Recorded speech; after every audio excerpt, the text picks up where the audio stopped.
नमस्कार दोस्तों, कैसे हैं आप लोग। एक और धमाकेदार आईपीओ मार्केट में आने वाला है जिसका नाम है एनएसडीएल।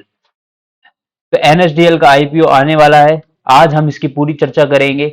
आज इसके बारे में हम देखेंगे कि क्या है इसकी परफॉर्मेंस और कैसा रहा इसका प्रॉफिट और क्या अप्रोक्सीमेट प्राइस हो सकता है लिस्टिंग के समय पे, और इसका अभी जो अनलिस्टेड जोन में है क्या प्राइस चल रहा है, और इसका कंपैरिजन भी करेंगे हम सीएसडीएल के साथ, और बैलेंस शीट भी देखेंगे। ठीक है, तो सबसे पहले हम स्टार्ट करते हैं एनएसडीएल के बारे में। एनएसडीएल की जो एनएसडीएल जो फाउंड हुआ था 1996 में, ये इंडिया की फर्स्ट डिपॉजिटरी थी। ठीक है, और ये अभी भी एक one of the largest depository है। ठीक है, इसकी मेन सर्विसेज आपको पता ही है, जैसे ये डीमेट अकाउंट सर्विस प्रोवाइड करता है, क्लियरिंग एंड सेटलमेंट करता है सिक्योरिटीज की, कॉर्पोरेट एक्शन जो भी होते हैं उन सबकी प्रोसेसिंग होती है, प्लेज अनप्लेज होता है mechanism, e voting, KYC authentication और डिजिटल रिकॉर्ड्स। ये सारी प्रक्रिया जो भी हमारे डीमेट अकाउंट से लेकर होल्डिंग्स वगैरह, म्यूचुअल फंड्स वगैरह, इन सब चीजों में जो भी प्रक्रिया चलती है, एक्सचेंज, ब्रोकर, म्यूचुअल फंड, इन सब में हमारा एनएसडीएल एक बहुत बड़ा इंपॉर्टेंट हिस्सेदार है। ठीक है, तो एनएसडीएल के जो बिजनेस पार्टनर्स और बिजनेस पार्टनर्स हैं, जैसे कि डीपी, डिपॉजिटरी पार्टिसिपेंट्स। ठीक है, कि कहाँ कहाँ पे पैसा जमा होगा। ठीक है, किस जगह आपका जो भी कंपनी के जो भी आपने स्टॉक्स खरीदे हैं वो कहाँ पे दर्ज होंगे, वो सारी चीजें ये एक कंपनी अपने अपने पास इसका पूरा डाटा बायो रखती है। ठीक है, ये सारे सेलिंग और बाइंग जो भी होता है वो सबको क्लियर करती है। ठीक है, स्टॉक एक्सचेंज पे इसकी जो अभी मार्केट प्रेजेंस की बात करें तो एनएसडीएल के पास अभी करीब 3.57 करोड़ एक्टिव क्लाइंट्स हैं, और जो कि इंक्रीज हुए हैं 2.17 करोड़ जो कि 2021 में थे। ठीक है, जिस जो इसका दर्शाता है कि क्या कस्टमर बेस इसका धीरे धीरे बढ़ता ही जा रहा है। ठीक है, जोग्राफिकल कवरेज की बात करें तो एनएसडीएल अभी 2048 सिटीज में है, with the presence of 99% of all pincodes, लगभग पूरे देश में ही है, आपको पता है। और एनएसडीएल डीमेट कम से कम 423 लाख करोड़ के डीमेट अकाउंट की वैल्यूएशन को होल्ड करता है। ये एक अपने आप में बड़ी सिग्निफिकेंट बात है, क्योंकि इसके मार्केट कंपटीटर आपको पता है एनएसडीएल सीएसडीएल ही है। तो ये दोनों ही कंपनियां मेजरली पूरे मार्केट में जितना भी पैसा है, जितनी भी होल्डिंग्स हैं, इन सबको कंट्रोल करती है। इसके पास अगर बात करें 281 डीपीज है। ठीक है, और इसने 46,015 कंपनीज को ज्वाइन कर रखा है। नवंबर दो 1996 जब इसकी फाउंडेशन हुई थी उसके बाद इसमें लगभग average daily 5,270 account, daily account open होते हैं एनएसडीएल में। ठीक है, कंपनीज लिस्टेड की बात करें तो 46,015 आपको बता ही दिया है। अगर कोर फंक्शंस की बात करें, एनएसडीएल के कोर फंक्शंस आपको पता है, मेन तो है ट्रांजैक्शन, जो भी आपका बाइंग सेलिंग ऑफ इक्विटी वगैरह होता है वो सब क्या करता है एनएसडीएल के अंदर होता है। इनको maintain allotment and transfer of ownership records, जैसे आपने किसी को शेयर बेचे तो वो किसी के होल्डिंग अकाउंट में गए, तो वो सारा बायो जो भी लेन देन है वो सारा एनएसडीएल अपने पास रखता है, इन सब का रिकॉर्ड रखता है। ठीक है, ये एसेट सर्विस भी देता है। ठीक है, तो ये सारी चीजें मेन फंक्शन, तो कोर फंक्शन क्या है, ये डीमेट अकाउंट में अपने जो भी हमारे होल्डिंग्स और होल्डिंग्स वगैरह रहती हैं उन सबको अकाउंट मेंटेन करता है। अगर हम इसके रेवेन्यू सोर्सेज की बात करें एनएसडीएल के, ठीक है, अगर इसके रेवेन्यू सोर्सेज की बात करें तो ये इशूअर चार्जेस, जो भी चार्ज वगैरह होते हैं, जैसे कॉर्पोरेट एक्शन हो गया, कोई भी डीमेटेरियलाइजेशन या रीमेटेरियलाइजेशन हो गया, जो भी कॉर्पोरेट एक्शन वगैरह होता है तो वो इशूअर का चार्ज लेता है उस जगह। ठीक है, कोई भी ट्रांजेक्शन फी होगी तो आपसे वो हमेशा एक चार्ज जरूर कटता है। ठीक है, अकाउंट मेंटेनेंस चार्ज आपका जो कटता है paid by DPs and investors, account maintenance charge आपका हर बार कटता है। आपको पता है, आपने चाहे जरोदा में रजिस्ट्रेशन किया हो, चाहे उसमें आप स्टॉक्स में क्या हो, तो आपका अकाउंट मेंटेनेंस चार्ज कटता है। जैसे ई गवर्नमेंट सर्विसेज हैं, पैन कार्ड, आधार कार्ड, केवाईसी प्रोसेसिंग, इन सब चीजों में भी एनएसडीएल को रेवेन्यू मिलता है। एनएसडीएल बहुत सारी टेक्नोलॉजी अपनी किसी को दूसरे फॉरेन में देती है, या बहुत सारी कंपनीज को अपनी टेक्नोलॉजी देती है, तो उस जरिए भी एनएसडीएल को एक तरीके से रेवेन्यू मिलता है। ठीक है, तो एनएसडीएल है वो इंस्टीट्यूशनल हैवी है, मतलब इंस्टीट्यूशनल्स को ज्यादा मदद करती है, और जहाँ की हम CDSL की बात करें कि तो ये रिटेल इन्वेस्टर्स जैसे हमारे जैसे इन्वेस्टर्स के लिए ज़्यादा वो करती है, मतलब उनका होल्डिंग वगैरह इन सब की चीज़ों को देखती है। और जो NSDL है जैसे इन कंपनियों की लिस्टिंग वगैरह इन सब चीज़ों पे ज़्यादा फोकस रखती है। अगर कंपनी के प्रमोटर्स की बात करें MS पद्माजल चंद्रू है जिसको जो कि है इसके MD एंड CEO। S गोपालन इसके एग्जीक्यूटिव डायरेक्टर हैं एंड प्रवीण कुमार गुप्ता इसके चेयरमैन हैं और पब्लिक इंटरेस्ट डायरेक्टर है। इन सबका लगभग 25 साल से ज्यादा एक्सपीरियंस है। बाकी बात करें अब इसके NSDL के IPO की, तो NSDL का जो अगर IPO की अभी अनलिस्टेड जोन में जो प्राइस चल रहा है तो वो है लगभग 1025, जो कि अभी ड्रॉप हुआ है, कम से कम 1200 रुपये चल रहा था। आजकल मार्केट जो बहुत ज्यादा डाउन चल रहा है तो उससे एक है ड्रॉप हुआ है, तो अभी 1025 के आसपास चल रहा है।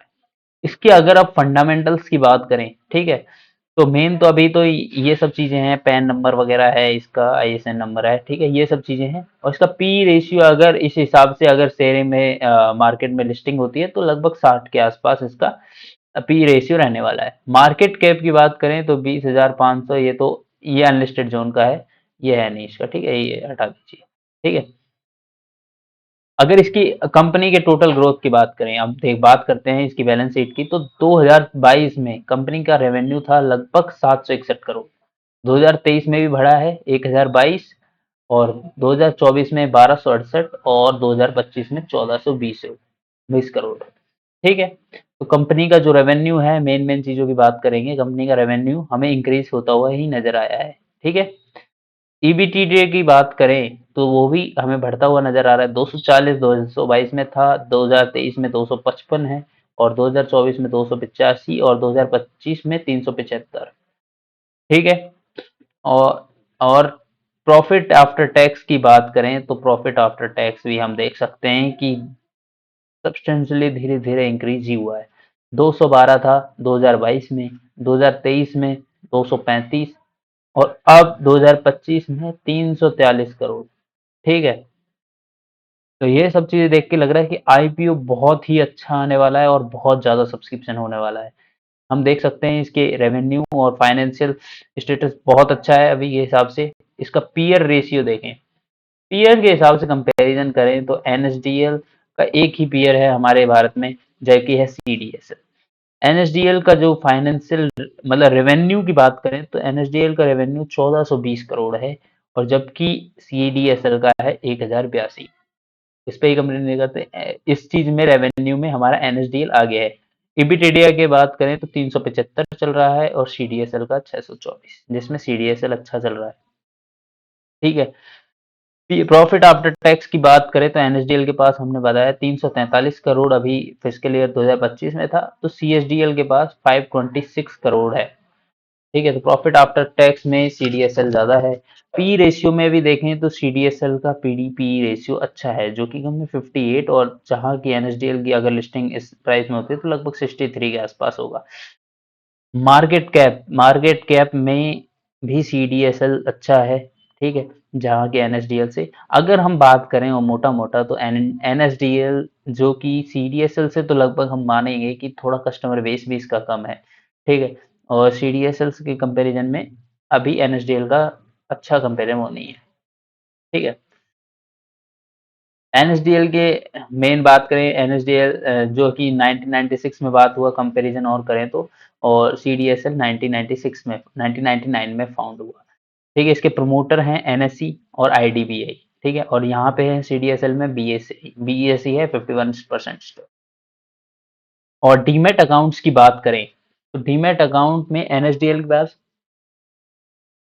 लगभग 3 करोड़ अकाउंट्स हैं अभी, और CDSL के पास CDS इसको पीछे छोड़ देता है, जिसके पास 8.5 प्लस करोड़ वो हैं, ठीक है। प्रॉफिट आफ्टर टैक्स की बात हमने कर ही ली है। मार्केट कैप की बात करें तो इसका 14 से 15 हजार करोड़ एस्टिमेटेड बताया गया है, और लगभग CDSL का है 34 हजार प्लस करोड़, ठीक है। तो यहाँ पे CDSL हमें अच्छा दिखाई दे रहा है।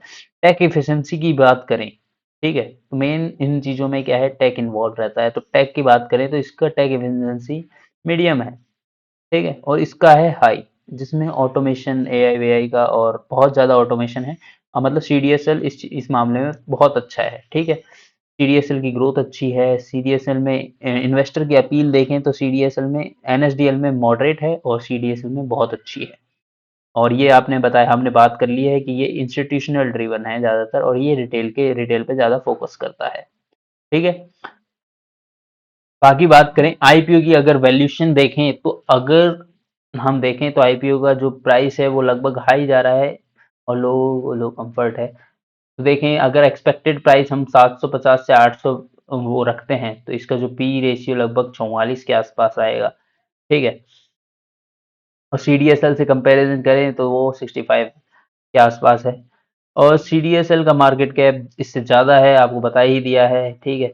ये सब चीज़ें वीक पॉइंट इसका देखें तो इसका जो लोअर रिटेल पेनिट्रेशन है, ठीक है, इसके पास टेक अभी कम है। और स्टिफ आईपीओ प्राइसिंग, अगर आईपीओ की प्राइसिंग थोड़ी ज़्यादा है तो हमें लग सकता है कि इसमें थोड़ा हमें संभल के देखना पड़ेगा। ठीक है। अभी तो आईपीओ की लिस्टिंग हुई नहीं है, अभी हम बताएंगे आपको पूरी डिटेल में जब लिस्टिंग हो जाएगी। ठीक है। तो ये सब चीज़ों की बात कर ली है हमने। अभी एनएसडीएल का आईपीओ लगभग कभी भी आ सकता है, या तो अभी सितंबर या अगस्त के महीने में आ जाएगा वैसे तो जनरली। ठीक है।